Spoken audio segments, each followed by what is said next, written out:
श्री राधे मित्रों, आप सबका हमारे चैनल पर बहुत बहुत स्वागत है। उत्तिष्ठो उत्तिष्ठ गोविंदो, उत्तिष्ठो गरुड़ध्वज, उत्तिष्ठो कमलाकांत, जगताम मंगलम कुरु।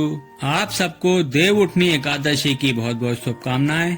कार्तिक मास शुक्ल पक्ष एकादशी को विष्णु प्रबोधनी एकादशी, देव प्रबोधनी एकादशी, देव उत्थान एकादशी, देव उथव एकादशी, देव उठनी एकादशी, कार्तिक शुक्ल एकादशी तथा प्रबोधनी एकादशी के नाम से जाना जाता है।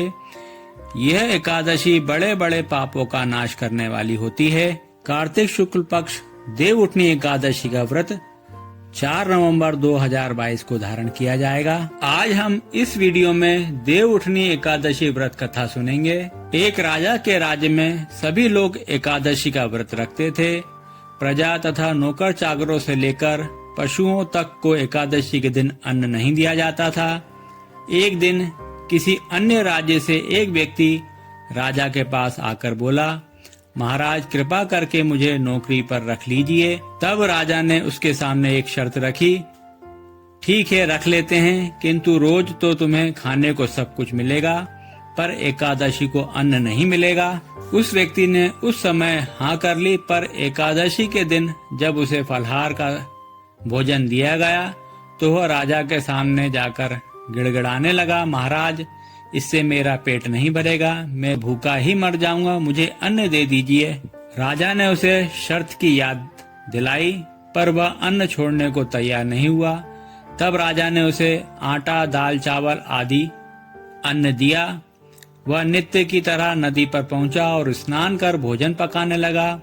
जब भोजन बन गया तो वह भगवान को बुलाने लगा, आओ भगवान भोजन तैयार है। उसके बुलाने पर पीताम्बर धारण किए भगवान चतुर्भुज रूप में आ पहुँचे तथा प्रेम से उसके साथ भोजन करने लगे। भोजन करके भगवान अंतर ध्यान हो गए तथा वह अपने काम पर चला गया। 15 दिन बाद अगली एकादशी को वह राजा से कहने लगा कि महाराज मुझे दुगना सामान दीजिए। उस दिन तो मैं भूखा ही रह गया। राजा ने कारण पूछा तो उसने बताया कि हमारे साथ भगवान भी खाते हैं, इसलिए हम दोनों के लिए सामान पूरा नहीं पड़ता है। यह सुनकर राजा को बड़ा ही आश्चर्य हुआ। वह बोला, मैं नहीं मान सकता कि भगवान तुम्हारे साथ खाना खाते हैं। मैं तो इतना व्रत रखता हूँ, पूजा करता हूँ, पर भगवान ने मुझे कभी दर्शन नहीं दिए। राजा की यह बात सुनकर वह बोला, महाराज यदि विश्वास न हो तो साथ चलकर देख लें। राजा एक पेड़ के पीछे छिपकर बैठ गया। उस व्यक्ति ने भोजन बनाया तथा भगवान को शाम तक पुकारता रहा, परंतु भगवान नहीं आए। अंत में उसने कहा, हे भगवान यदि आप नहीं आए तो मैं नदी में कूदकर प्राण त्याग दूंगा। लेकिन भगवान तब भी नहीं आए।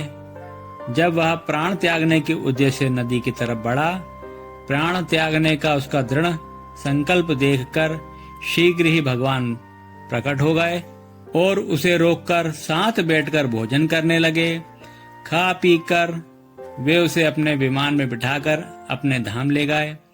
यह देख राजा ने सोचा कि व्रत उपवास से तब तक कोई फायदा नहीं होता जब तक मन शुद्ध न हो। इससे राजा को बड़ी ग्लानि हुई।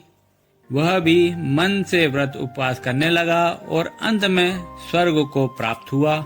इसी प्रकार भगवान श्री हरि विष्णु जी आप सबकी सभी मनोकामनाएं पूर्ण करें। वीडियो में मेरे साथ अंत तक बने रहने के लिए धन्यवाद। जय श्री कृष्ण, जय श्री राधे।